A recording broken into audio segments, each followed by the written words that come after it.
Bismillahirrahmanirrahim. Assalamualaikum warahmatullahi ta'ala wabarakatuh. Alhamdulillahi rabbil alamin. Wassalatu wassalamu ala ashrafil anbiya wal mursalin wa ala alihi wa sahbihi ajma'in. Amma ba'. Bismillahirrahmanirrahim. Jadi insyaAllah kali ini kumpulan kami daripada kumpulan yang keempat akan membentangkan hadis yang keempat. Hadis ini yang diberi tajuk Aturu Khalqil Insan wa Khatimatuhu, di mana hadis ini insya-Allah saya akan terangkan bagaimana ataupun apa yang Nabi sebut dalam hadis ini, dan hadis ini menceritakan bagaimana keadaan ataupun proses kejadian manusia semasa dalam perut ibu, dan juga bagaimana kesudahan seseorang manusia itu selepas daripada keluar daripada perut ibunya. Bismillahirrahmanirrahim. An Abi Abdurrahman Abdullah bin Mas'ud radhiyallahu anhu qala haddatsana Rasulullah sallallahu alaihi wasallam wa huwa shadiq wal masduq. Insyaallah hadis ini saya akan simpulkan apa yang dimaksudkan dalam hadis ni, dan saya akan terangkan insya-Allah. Jadi daripada Abdurrahman Abdullah bin Mas'ud radhiyallahu anhu berkata, telah bersabda Nabi sallallahu alaihi wasallam, Nabi SAW seorang yang as-sadiq, orang yang benar, wal masduq, iaitu orang yang lagi dibenarkan. Maksud kat sini ialah Nabi ini seorang yang dipercayai. Dalam hadis ini Nabi SAW sebut, sesungguhnya setiap daripada kamu itu dihimpunkan kejadiannya, manusia itu dihimpunkan kejadiannya fi batni ummihi, dalam perut ibunya. Maksud kat sini kita semua ini, semuanya kejadian kita bermula daripada dalam perut ibu kita. Selama mana? Selama arba'ina yauman, 40 hari. 40 hari itu apa dia? 40 hari itu sekadar nutfah, iaitu air mani. Air mani yang dicampurkan daripada lelaki dan perempuan, yakni ayah dan ibu kita. Lalu ia berhimpun selama 40 hari. Dan yang kedua, summa yakunu, kemudian terjadi pula proses yang kedua, iaitu alaqah, segumpal darah. Segumpal darah ini lama mana pula? Misla zalik, seumpama tempoh air mani 40 hari. Jadi proses yang kedua iaitu alaqah pun sama juga 40 hari. Proses yang ketiga mudghah, summa yakunu mudghah misla zalik. Terjadi pula proses yang ketiga iaitu 40 hari juga seketul daging. Yang pertama tadi air mani, yang kedua darah, dan yang ketiga seketul daging. Baik, selepas selesai proses ketiga-tiga proses itu, lalu Allah Subhanahu Wa Taala utuskan seorang malaikat, iaitu untuk apa dia? Untuk meniupkan roh dalam jasad yang telah terbentuk dalam perut ibu ataupun rahim ibu, seorang ibu itu. Selepas dah ditiupkan, malaikat tiup roh dalam jasad manusia yang ada dalam perut ibu tu, lalu Allah Subhanahu Wa Taala tetapkan 4 perkara. Apa dia 4 perkara tu? Yang pertama iaitu rezeki. Nabi sallallahu alaihi wasallam sebut dalam hadis yang pertama rezeki, dan yang kedua ajalnya, iaitu kematian kita. Bagaimana kita mati, di mana kita mati, dan bilakah kita mati. Allah dah tetapkan sejak azali lagi yang kita dah jadi dalam perut ibu kita. Yang ketiga Nabi SAW sebut iaitu amalihi, iaitu bagaimana amalan kehidupan kita selepas kita keluar daripada perut ibu kita. Dan yang keempat Nabi sebut kita ini sama ada syaqiyun ataupun sa'idun, sama ada bahagia ataupun sama ada syaqiyun celaka ataupun sa'idun bahagia. Jadi itulah yang Nabi sebut dalam hadis, bagaimana kejadian manusia dalam perut ibu dan bagaimana kesudahan seseorang itu selepas keluar daripada perut ibunya. Dan sambung hadis lagi Nabi SAW sebut, sesungguhnya setiap daripada kamu akan beramal dengan amalan syurga. Ada di antara kita yang beramal dengan amalan syurga, seperti mana kita tengok hari ini, ramai yang kita tengok amalan mereka, amalan ahli syurga, bersolat, berpuasa, zakat dan sebagainya. Dan dalam kitab maksudnya mereka beramal dengan amalan syurga, lalu jarak di antara mereka, di antaranya iaitu pengamal tu yang mengamal amal syurga tu, jarak di antaranya dengan syurga satu hasta. Masya Allah, bagaimana kita tahu satu hasta ni tak jauh mana? Kan tak jauh pun antara jarak seseorang itu dengan syurga. Lalu dalam kitab, dalam buku catatan amalannya, mereka pernah mengejarkan amalan neraka, lalu mereka dimasukkan dalam neraka terlebih dahulu. Maksud kat sini, bila kita buat amalan syurga, buat amalan ahli syurga, tapi kita pernah melakukan perkara yang amalan itu seolah-olah ahli neraka, bukan seolah-olah tapi ahli neraka. Macam contohnya kita bermaksiat, berzina dan sebagainya, tapi kalau kita tak minta ampun, taubat daripada Allah Subhanahu Wa Taala, kita diazab terlebih dahulu dalam neraka, walaupun penjarakan kita dengan syurga tu satu hasta lagi. Lalu Nabi sebut pula, ada di antara kamu yang akan beramal dengan amalan neraka, dan beliau ini akan, maksudnya di akhirat nanti beliau di antara dengan neraka satu hasta. Masya Allah, dekat sangat dengan neraka satu hasta, tapi dalam buku catatan amalan beliau pernah mengerjakan perkara yang ahli syurga, lalu dimasukkan dalam syurga Allah Subhanahu Wa Taala. Itulah dinamakan kasih sayang ataupun rahmat Allah Subhanahu Wa Taala. Seperti mana kita tahu ada kisah-kisah yang terdahulu, seorang pelacur yang di mana dia ni banyak melakukan maksiat, lalu dia ni pernah memberi air kepada anjing, lalu Allah Ta'ala kasih dengan perbuatan yang mulia itu, Allah masukkan dia dalam syurga Allah Subhanahu Wa Ta'ala. Okey, baik, kita lihat pada kepentingan ataupun ahammiyatul hadis. Ahammiyatul hadis ini menceritakan hadis ini sangat-sangat agung, di mana hadis ini menceritakan bagaimana ahwalun nas, keadaan kejadian manusia daripada awal kejadian manusia sehinggalah manusia itu keluar dari perut ibu dan hidup di atas muka bumi Allah Subhanahu Wa Taala. Dan juga hadis ini menceritakan bagaimana keadaan manusia di alam akhirat kelak. Dan juga hadis ini menceritakan bagaimana kehidupan ataupun bagaimana keadaan manusia di akhirat kelak, sama ada syaqiyun, celaka, ataupun sa'idun, iaitu bahagia. Dan manusia juga mereka akan ditentukan di akhirat kelak, dihisap ataupun ditimbang amalan mereka mengikut apa yang mereka kerjakan di atas muka bumi Allah Subhanahu Wa Taala. Dan apa-apa pun yang berlaku di atas muka bumi Allah Subhanahu Wa Taala ini semasa mereka hidup dan di akhirat kelak, kesemuanya sudah ditetapkan oleh Allah Subhanahu Wa Taala, dan semua tu dalam ilmu Allah Subhanahu Wa Taala. Okey, baik, insya-Allah seterusnya kita pergi kepada lughatul hadis. Lughatul hadis iaitu yang pertama iaitu adalah as-sadiq. As-sadiq. As-sadiq yang bermaksud kat sini iaitu perkara ataupun benar. Maksud sadiq itu benar. Id huwa as-sadiq, iaitu apabila percakapan yang benar, al-mutabiqu lil waqi', maka yang keluar itu adalah perkara yang benar. Yang kedua, al-masduq. Al-masduq fi ma auhi ilahi, iaitu perkara ataupun iaitu perkara yang diwahyukan kepadanya, kerana malaikat diutuskan oleh Allah Subhanahu Wa Taala untuk sampaikan wahyu kepada baginda Nabi sallallahu alaihi wasallam, dan wahyu itu adalah apa yang Allah Subhanahu Wa Taala bagi tahu dan malaikat sampaikan kepada Nabi sallallahu alaihi wasallam dengan apa yang Allah Subhanahu Wa Taala janjikan.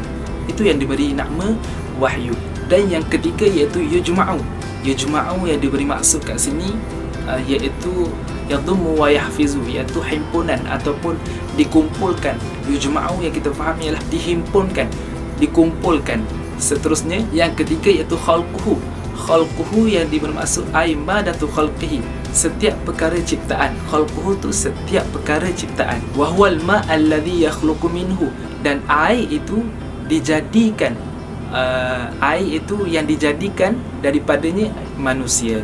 Seterusnya fi batni ummihi ai fi rahimuha, iaitu dalam perut ibunya, yang bermaksud kat sini ialah rahim ibu. Yang seterusnya nutfah. Aslun nutfah al-ma'us safi.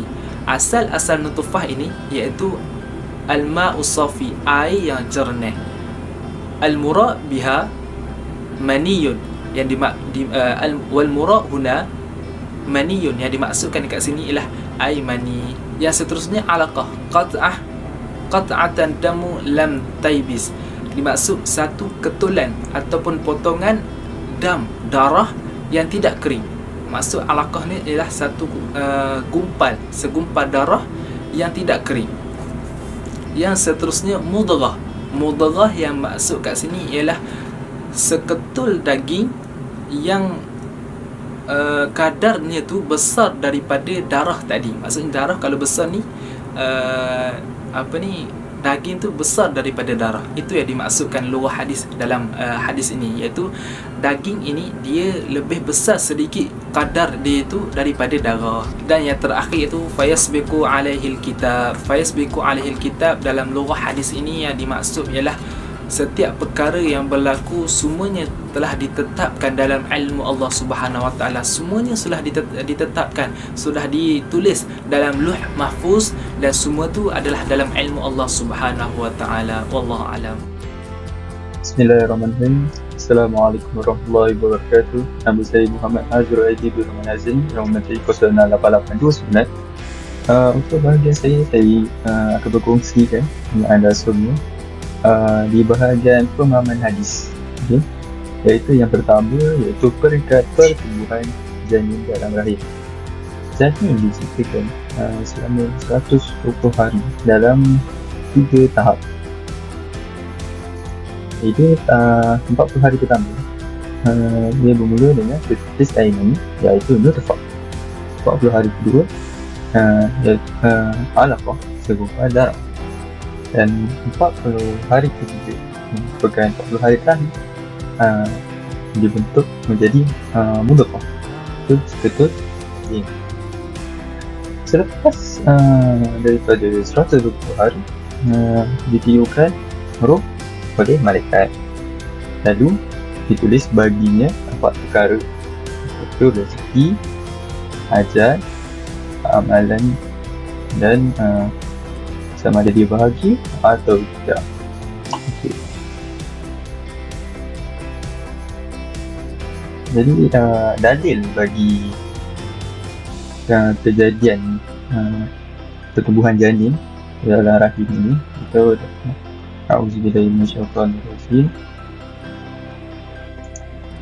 Ya ayyuhan nas, in kuntum fi raibin minal ba'thi فإنا خلقناكم من تراب ثم من نطفة ثم من علقة ثم من مضغة. Dan surah Al-Hajj ayat 5. Maksud, wahai manusia, sekiranya kamu menaruh syak, ragu-ragu tentang kebangkitan makhluk hidup semula pada hari kiamat, maka perhatilah kepada tingkatan kejadian manusia, kerana sebenarnya kami telah menciptakan kamu dari tanah, kemudian dari sebuku air benih, kemudian dari sebuku darah beku, dan kemudian dari seketul daging. Jadi apakah hikmah daripada kejadian pertumbuhan janin ni? Iaitu dengan adanya peringkat berperingkat ini, pertumbuhan janin ini, dia memberi pengajaran. Allah memberi pengajaran kepada hamba untuk bertindak tenang dan tidak tergesa-gesa dalam urusan mereka. Yang bermaksud apa juga dalam kehidupan kita ni, kita perlu mengambil hikmah daripada kejadian ini, dan mana apa dalam kerja yang kita nak lakukan, kita tidak perlulah melakukan dalam keadaan yang tergesa-gesa. Kita perlu mempunyai perancangan terlebih dahulu untuk sebelum melakukan kerja tersebut, sebab kita tahu kita diberi masa. Bila kita diberi masa untuk menyiapkan sesuatu perkara, jadi kita boleh menyiapkan dalam bentuk yang menarik dengan cara kita membuat perancangan, iaitu kita ada sedikit demi sedikit kita buat. Jadi nampaklah cantik kejadian itu bila kita buat, dan bila kita ambil hikmah ni, kita mengadaptasikan dalam kehidupan kita. Jadi itu saja untuk bahagian saya. Terima kasih. Okey. Seterusnya saya akan saya akan sambung ma yursyadu yang kedua, iaitu nafhur. Sebelum itu saya nak minta maaf dulu jikalau saya ada tersalah baca baris dari segi baris dan salah dari segi terjemahan atau maksud. Sebab saya pun main tibai je, saya tak tahu sama ada saya baca ni betul atau tak. Okey, kita terus. Nafhur, ditiupkan roh.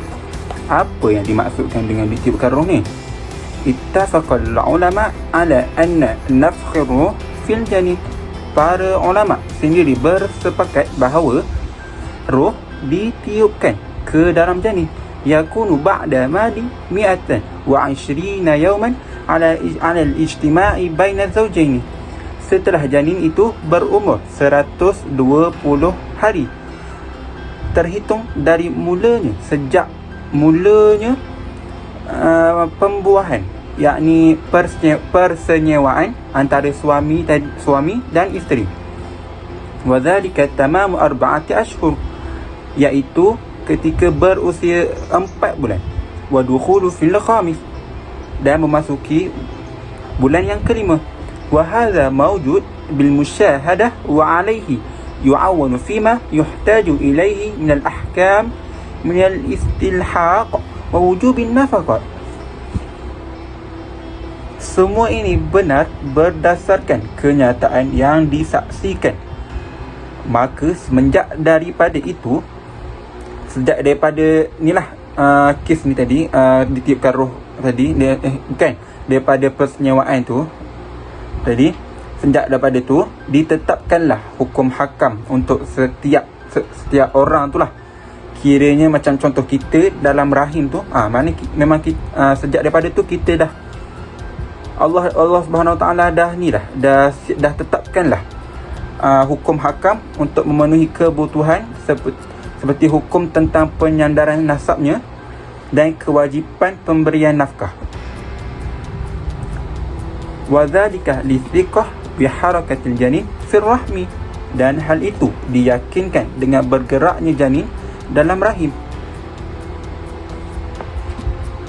Wa min huna kanat al-hikmah fi anna al-mar'ah al-mutawaffa anha zawjaha ta'taddu 4 ashhur wa 10 ayyam. Inilah hikmah kenapa isteri yang ditinggalkan suami, yakni kematian suami, ni bukan daripada tanda dia bercerai ke apa, ni macam suami dia meninggal, sama ada aksiden ke apa,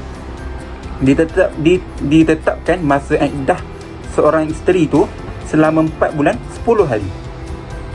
Kenapa ditetapkan 4 bulan 10 hari ni? Kita tengok sambungan pada ayat tu, dia cakap apa? Litahaqqaq bara'atur rahmi bi bulughi hadhihi al-muddah duna zuhuri atharul hamil. Alasannya sebab untuk meyakinkan, untuk apa orang kata, untuk apa, nak biar betul-betul confirm lah rahim isteri tu, nak biar betul-betul kosong daripada segala kekotoran, dari aspek air mani tu sendiri ke, atau apa-apalah jenis kekotoran yang menunjukkan bahawa, untuk menunjukkan tanpa adanya sikit pun tanda kehamilan seseorang isteri tu. Okey, tu kita sambung bawah dia. Yang tadi tu faham semua? Kita sambung seterusnya bawah tu, roh. Roh ni maksud ni roh lah. Ma yahya bihil insan, roh yang membuatkan manusia hidup, yang membuatkan kita hidup. Macam saya bercakap sekarang ni, ini semua daripada roh. Tangan saya boleh bergerak, boleh pegang pensel, boleh main pusing-pusing macam ni, ini semua daripada roh, boleh bergerak. Roh lah yang membuatkan kita hidup, buat kita gerak. Mana kita nak pergi ke sesuatu tempat yang lain. Itu wahwa min amar Allah Ta'ala. Urusan roh ni hanya urusan Allah Subhanahu Wa Ta'ala sahaja. Kama akhbarana fi kitabihil aziz, seperti mana yang dikhabarkan dalam kitabnya yang agung. ya daripada surah di dalam surah Al-Isra ayat 85 yang berbunyi A'udzu billahi minasyaitonir rajim wa yas'alunaka 'anir ruh qulir ruhu min amri rabbi wa ma utitum minal ilmi illa qalila, yang bermaksud dan mereka bertanya kepadamu wahai Muhammad tentang roh, maka katakanlah kepada mereka roh itu termasuk urusan Tuhanmu, termasuk urusan Tuhanku, dan tidaklah kamu diberi pengetahuan melainkan sedikit. Kiranya Allah Subhanahu Wa Taala tahu segalanya tentang roh ni. Nabi kita sendiri tahu sikit je. Yang selebihnya Allah Subhanahu Wa Taala je yang tahu. Okey. Kita tengok sambungan lepas daripada ayat Quran tu, bawah tu kita tengok ada dua pendapat atau pandangan imam berkenaan dengan roh. Okey, yang pertama iaitu daripada Imam Muslim sendiri, dan yang kedua daripada Imam Ghazali. Wa fi syarhil Muslim lin Nawawi, dalam syarah Muslim karangan Imam Nawawi, dia cakap apa berkenaan dengan roh ni? Jismul latif sara fil badan mushtabik bihi ishtibakul ma bil iwadul akhdar. Dalam syarah Imam Muslim karangan Imam Nawawi, dia berkata bahawa roh adalah jasad yang paling halus, yang paling lembut, yang mengalir dalam badan dan merambat di dalamnya sebagaimana air merambat, seperti mana merambatnya air di dalam batang pohon yang hidup. Maksudnya merambat ni macam contoh, macam yang kita tahulah, bila kita siram air, dia akan merebak di seluruh pokok tu. Dia akan, contoh kita kan siram kat bawah, mana air tu dia akan merebak, dia akan pergi ke atas. Contoh samalah juga macam kita. Mana kita roh, Allah datangkan roh, Allah utuskan malaikat, Allah beri kita roh, Allah apa orang panggil, tiupkan roh dalam badan kita. Lepas tu roh tu dia merebak seluruh badan kita, daripada kepala sampailah kaki, tangan ke apa semua, tangan, kaki, badan. Sebab itulah kita boleh bergerak. Okey, pandangan imam yang kedua ni, wa fi Ihya Ulumuddin Al-Ghazali, dalam kitab Ihya Ulumuddin, Imam Ghazali berkata, dia kata apa? Jauhar mujarrad mutasarrif fil badan. Roh adalah unsur yang berdiri sendiri, yang bekerja di dalam badan. Macam yang saya maksudkan tadilah, di mana roh dia bergerak sendiri. Kan dia bergerak ke seluruh anggota badan kita kan. Lepas tu dia yang bekerja sendiri. Banyaknya macam ni, tangan saya ni pegang pensel ni, dia yang daripada roh yang bergerak, yang menggerakkan ni, menggerakkan pensel, menggerakkan tangan, bukan menggerakkan pensel, menggerakkan tangan saya untuk pegang pensel ni. Macam tu lah maksud dia, yang maksud mayusyadu yang kedua ni. Itu saja daripada saya. Terima kasih. Tahrimu isqatul janin. Ittifaqul ulama ala tahrimu isqatul janin ba'da nafruh fihi. Haram menggugurkan janin. Ulama telah bersepakat ke atas haramnya menggugurkan janin selepas ditiupkan roh ke dalam janin itu. Wa i'tibaru zalika jarimatu la yahillu lil muslim an yaf'alhu. Hal ini dipandang sebagai tindakan jenayah yang mana tidak halal bagi seseorang muslim melakukannya. Li'annahu jinayatu ala hayyin mutakamil al-khalqu zahirul hayat. Ini kerana ia adalah tindakan jenayah ke atas orang yang telah diciptakan dengan sempurna. Wa tajibu ad-diyat fi isqatihi in nazala hayyan thumma mata. Diwajibkan membayar diat bagi orang yang menggugurkan bayi jika ia keluar dalam keadaan hidup lalu meninggal. Wa uqubatu maliyatu aqallu minha in nazala maitan. Dan dedanya lebih ringan jika bayi itu keluar dalam keadaan mati. Wa amma isqatul janin qabla nafkhur fihi fa haramu aidan. Adapun menggugurkan janin sebelum ditiupkan roh ke dalamnya, maka hukumnya tetap haram.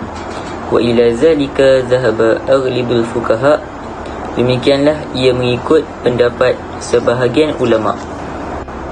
Wad dalilu ahadits sahihah afadatu anna takhliq yabda'u fil nutfati ba'da an tastakirru fil rahmi.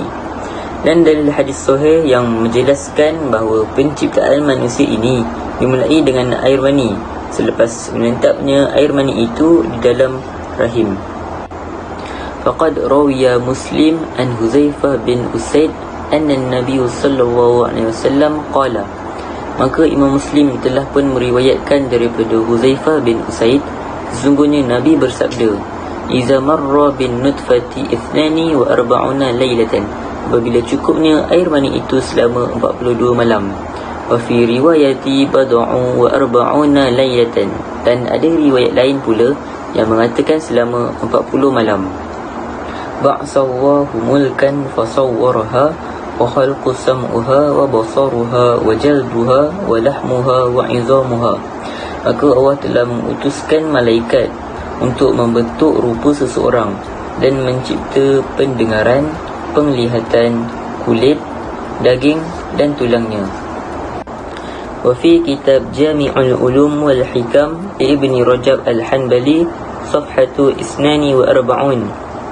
Dalam kitab Jami'ul Ulum wal Hikam oleh Ibn Rajab Al-Hanbali, surat yang ke-42. Wa qad rukhasa ta'ifatu minal fuqaha lil mar'ati fi isqati ma fi batniha ma lam yanfahu fihi ruh waja'aluhu kal azal. Dirukhsakan oleh sebahagian ahli fiqh bahawasanya wanita yang menggugurkan apa yang ada di dalam perutnya selagi belum ditiupkan roh ke dalamnya dan menjadikannya seperti azal. Wa huwa qaulud dha'if. Ini adalah pendapat yang lemah. Lianna al-janin waladun in qa'ada wa rubama tasawwara. Kerana janin adalah anak yang telah tercipta dan sudah pun terbentuk. Wa fil azli lam yujadu waladun bil kulliyati. Manakala dalam azal pula belum wujudnya janin. Wa innama tasabbaba ila man'i inqi'adahu. Tapi dengan sebab terciptanya janin. Wa qad la yamtani'u bil azli iza arada Allah khalqahu. Bahkan azal juga tak dapat menghalangi jika Allah berkehendak menciptanya, maksudnya mencipta janin lah situ. Wa fi Ihya Ulumuddin lil Ghazali, dalam kitab Ihya Ulumuddin oleh Al-Ghazali, walaysa hadza ayyul ghazlu kal ijhad wal wa'ad. Tidak boleh azal itu untuk disamakan dengan menggugurkan dan menguburkan anak. Lianna zalika jinayatu ala mawjudi hasil. Ini kerana ia adalah satu tindakan jahat ke atas makhluk yang sudah wujud. Maksudnya di situ menguburkan serta menggugurkan anak ini tidak boleh disamakan azal dengan azal, kerana menguburkan dan menggugurkan anak ini adalah satu tindakan yang sangat jahatlah kepada makhluk yang sudah wujud. Wal wujud lahu maratib. Dan wujud ini memiliki beberapa tahap. Wa awal maratib al-wujud an taqa'u an-nutfah fi ar-rahmi wa takhtalitu bima'il mar'ati wa tasta'idu liqubulil hayat. Tahap pertama bagi wujud adalah tersimpannya air mani dalam rahim dan bercampur dengan ovum wanita serta bersedia menerima nyawa. Wa ifsadu zalika jinayatu. Dan merosakkannya adalah satu kejahatan. Merosakkan nyawa tersebut adalah satu kejahatan. Yang keempat, ilmu Allah Ta'ala. Inna Allah Ta'ala yu'allimu ahwalil khuluqi qabla an yukhalikuhum. Ilmu Allah Ta'ala. Sesungguhnya Allah mengetahui keadaan makhluk sebelum penciptaannya. Fama yakuna minhum syai'in min iman wa ta'ati aw kufri wa maksiyati wa sa'adati wa shiqawati illa bi'ilmala wa iradatihi. Maka tidak ada satu keadaan pun berupa iman, taat, kafir, maksiat, bahagia dan celaka kecuali semuanya diketahui oleh Allah dan berdasarkan kehendaknya. Wa qad tukathirun nusus bi dzikril kitab as-sabiq banyak nas dari kitab yang menjelaskan hal itu. ففي البخاري عن علي بن أبي طالب رضي الله عنه عن النبي صلى الله عليه وسلم قال. Dalam riwayat Al-Bukhari dari Ali bin Abi Talib radhiyallahu anhu dari Nabi sallallahu alaihi wasallam bersabda, "Ma min nafsin manfusatin illa wa qad kitaballah mukaniha minal jannati aw nar wa illa qad kutibat syaqiyati aw sa'idah." Tidak ada makhluk yang bernafsu kecuali Allah SWT menentukan tempatnya di syurga atau di neraka. Telah dituliskan celaka atau bahagia. Faqala rajulun ya Rasulullah afala nunkisu ala kitabuna wa nad'ul amal. Seseorang bertanya, wahai Rasulullah, apakah kita berpegang dengan ketentuan tersebut dan meninggalkan amal? Faqala i'malu faqulu maisira lima khuliqu lahu amma ahli sa'adati fayusiru li'amali ahli sa'adati wa ahli shiqawati fayusiru li'amali ahli shiqawati. Nabi SAW menjawab, berkerjalah kamu dan setiap orang akan diberikan kemudahan sesuai dengan yang diciptakan baginya.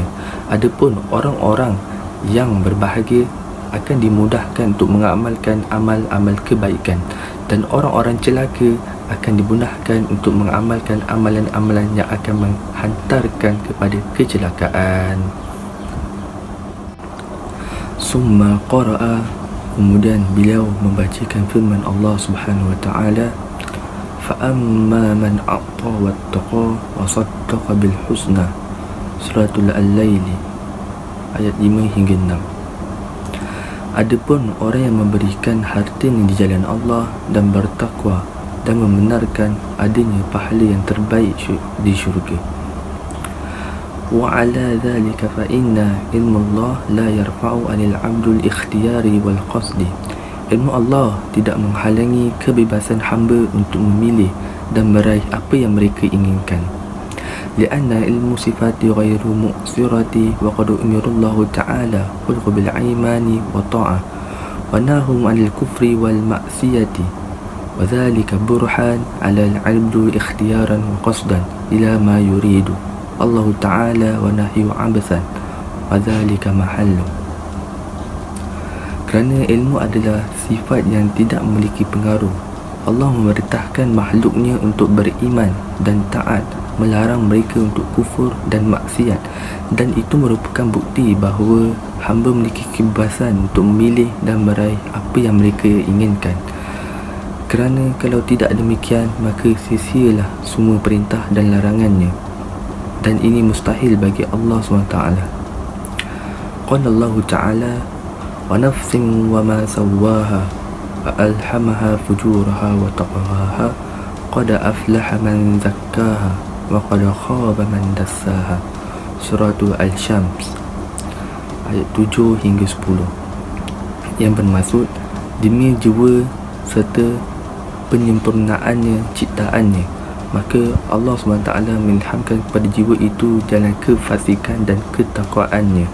Sesungguhnya beruntunglah orang yang menyucikan jiwa itu, dan sesungguhnya merugilah orang yang mengotorinya.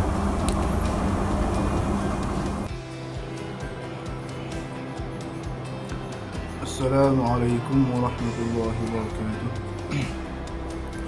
Sambungan nombor yang kelima, bermaksud syarahan daripada nombor 5, telah menyuruh Allah Subhanahu wa taala akan kami dengan beriman dengan Allah Subhanahu wa taala dan taat kepadanya, dan dia juga menegah kami daripada kufur dengannya, iaitu Allah Subhanahu wa taala, dan menegah daripada maksiat kepadanya. Dan itu sudah memadai bagi kami, iaitu beriman dengan Allah Subhanahu wa taala. Dan apa yang Allah tetapkan kepada kita ataupun ke atas kita, kita tidak ketahui. Bagi kita tiada ilmu dengan tentang qadar Allah Subhanahu wa taala. Dan juga tidak layak untuk kita persoalkan tentang qadar Allah Subhanahu wa taala.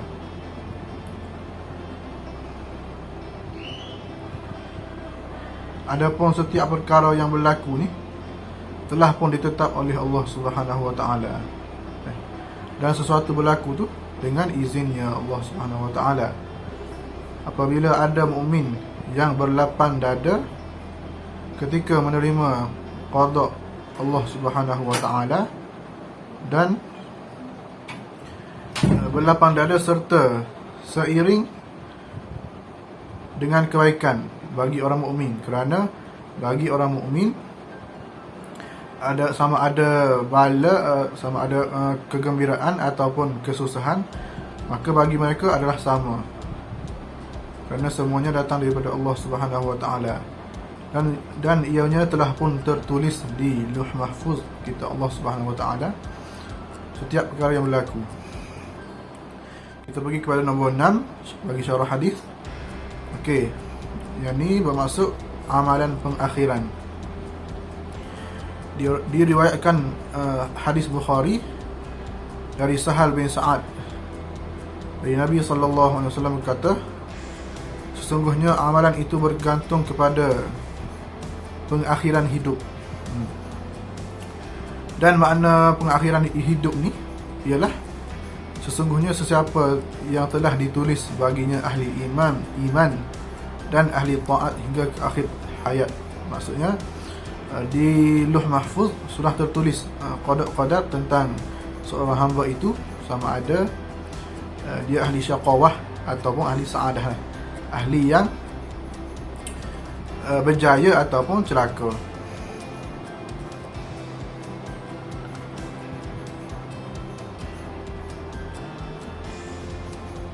Kemudian Allah menunjukkan kepada iman dan taat merupakan fitrah daripada sebelum akhir umurnya.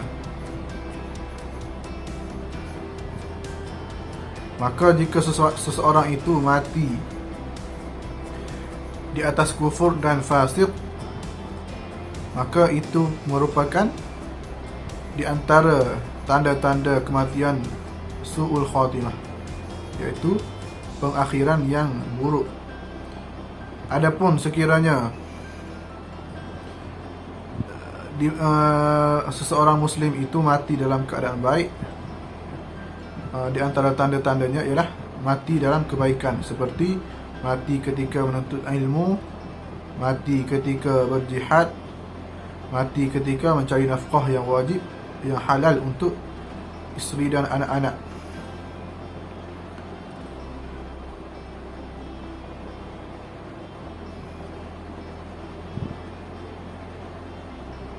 Maka kesimpulan terhadap hadis ini, terhadap petikan ini, Nabi menyuruh dan menganjurkan kepada kita untuk minta kepada Allah Subhanahu Wa Taala supaya tetapkan di atas kebenaran dan kebaikan dan penakhiran yang baik. Dalam satu hadis Nabi kata, mintalah kamu doa, Allahumma arinal haqqa haqqan warzuqna ittiba'ah wa arinal batila batilan warzuqna ijtinabah. Ya Allah, tunjukkanlah kepada kami haqq, kebenaran, warzuqna ittiba'ah, dan rezekikanlah kepada kami untuk ikut kebenaran. Wa arinal batila batilan, dan tunjukkanlah kepada kami batilan, kesalahan. Warzuqna ijtinabah, dan berikanlah kepada kami rezeki untuk tinggal. Dari hadis itu Nabi pesan suruh doa supaya Allah tunjuk kebenaran dan direzekikan untuk buat, dan juga tunjuk kepada kebatilan, yakni kesalahan, maka direzekikan supaya kita tinggal untuk daripada melakukan kesalahan ataupun kebatilan. Wallahu a'lam. Assalamualaikum warahmatullahi wabarakatuh. Kana an-nabiy sallallahu alaihi wasallam yakthuru fi du'aihi, adalah bahawasanya Nabi Muhammad sallallahu alaihi wasallam memperbanyakkan dalam doanya dengan membaca, ya muqallibal qulub wal absar thabit qalbi ala dinik, wahai zat yang membolak-balik hati, kukuhkanlah atau tetapkanlah hatiku atas agamamu. Waruya Muslim, dan diriwayatkan oleh Imam Muslim, Inna qulub bani Adam baina asbi'aini min asabi'ir Rahman azza wa jal ka qalbi wahidi yusarrifahu kayfa yasha. Sesungguhnya semua hati Bani Adam berada di antara dua jari dari jari-jari Ar-Rahman yang bagaikan satu hati yang dia bolak-balik seperti apa yang dia kehendaki. Maksudnya di sini adalah hati kita semua ini berada di antara dua jari. Maksudnya kita berada di tengah-tengah lah, tengah-tengah antara jari itu daripada jari-jari Ar-Rahman. Maksudnya di sini hati kita ni semua Allah yang pegang, dan Allah boleh bolak-balikkan seperti apa yang Allah kehendaki. Thumma qala sallallahu alaihi wasallam, dan telah bersabda Rasulullah sallallahu alaihi wasallam, Allahumma musarrifal qulub sarrafa qulubana ala ta'atik. Ya Allah, zat pembolak-balik hati, tetapkanlah hati kami dalam ketaatan kepadamu. Yang ke-8, qala binul Hajar al-Haytami, inna khatamus su'i takun wal 'iyazu billah bisababin disyayati batiniyati lil 'abdu wa la yatla'u 'alaihan nas. Telah berkata Ibnu Jarir al-Haytami berkata, sesungguhnya su'ul khatimah, iaitu akhir kehidupan yang buruk, kami berlindung kepada Allah darinya disebabkan oleh hati kecil yang dimiliki oleh seseorang hamba yang tidak boleh dilihat oleh manusia. وكذلك قد يعمل رجل عمل أهل النار وفي باطنه خصلة غير خفيت تغلب عليه آخر عمره فتوجب له حسن الخاتمة. Ada kalanya seseorang beramal dengan amal ahli neraka, padahal dalam hatinya ada kebaikan yang tersembunyi, lalu mendominasi dirinya di akhir hayatnya sehingga dia mendapatkan husnul khatimah. وحكي عبد العزيز بن داود قال حضرة عند المحتضر لكون شهيدتين. Telah berkata Abdul Aziz bin Abu Daud berkata, saya menghadiri seseorang yang menghadapi sakaratul maut dan dia sedang ditalkinkan dengan dua kalimah syahadah. Faqala huwa kafir bihuma fa as'alu anhu fa idza huwa mudman hamar. Lalu ada orang berkata, dia orang kafir dan dia kuat minum arak, iaitu minuman yang keras. Wa kana Abdul Aziz yaqulu ittaqu dzunuba fa innaha hiya allati awqa'atihi. Dan Abdul Aziz berkata lagi, takutilah dosa, kerana dosa akan menjatuhkan seseorang kepada kekufuran. Okey, kita sambung yang terakhir, iaitu yang ke-9, iaitu asyaruha. Sebelum tu yang ke-9 ni dia macam lebih kepada kesimpulan, kesimpulan daripada hadis ni lah. Lebih kurang macam kesimpulan. Okey, terus asyaru hadzal hadis an-nabawi ila marahil numul janin fi rahmi. Hadis ini merujuk kepada peringkat perkembangan janin dalam kandungan kita. Walam yakshif ala ilmu tashrih wa ilmu al-ajinnah anna hadhihi al-marahil illa fil asr al-hadith. Hanya dalam era moden anatomi dan embriologi sahaja yang mendedahkan peringkat-peringkat ini. Wa huwa ijazu ilmi zahirun fil Qur'anil Karim wa sunnatun nabawiyyah. Ia adalah mukjizat saintifik yang dinyatakan di dalam Al-Quran dan juga dalam sunnah Nabi kita, Nabi Muhammad sallallahu alaihi wasallam. Saja, kan? Terima kasih.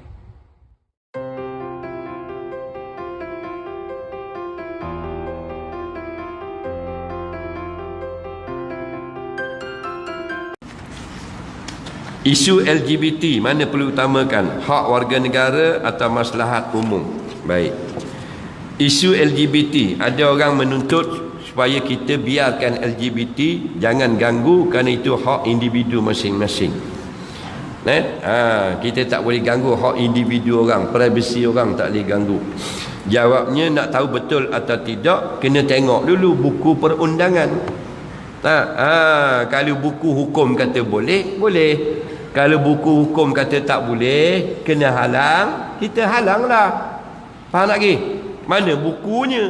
Bukunya Nabi kata taraktu fikum amrayni lan tadillu. Nampak? Abada ma tamassaktum bihima. Aku tinggal kamu 2 buku perundangan. Kamu tidak akan sesat selama kamu pegang beramal peraturan-peraturan daripada 2 buku ini. Kitab Allah wa sunnatan Nabi, iaitu Al-Quran dan hadis. Faham lagi? Al-Quran dan hadis mengharamkan LGBT. Dan dia masuk perkara mungkar. Faham lagi? Perkara mungkar. Bila mungkar ini ada khilaf tak? Laki-laki liwat laki-laki haram tak? Ada nas tak haram? Dia masuk perkara mungkar tak? Mungkar. Ijma' ulama' tak? Ijma'. Tak ada ulama' kata makruh liwat. Semua kata haram. Dia panggil ma yahrumu bi ijma'in. Perkara yang haram dengan ijma'. Faham lagi? Yang kedua gay, lesbian. Perempuan dengan perempuan. Tak main dengan lelaki dah. Main gesek karipak. Faham tak? Amu sekeping karipak, aku sekeping karipak, ganyah juga pak berabuk tu BET. Faham tak lagi? Nah, hukumnya ini perbuatan yang dilaknat, betul tak? Nah, ini perbuatan kaum Lut. Dan tukar pula apa benda ni? Tukar kemaluan. Nah, tukar kemaluan. Tak usah kata tukar kemaluan. Maknanya kita tiru gaya perempuan haram dah.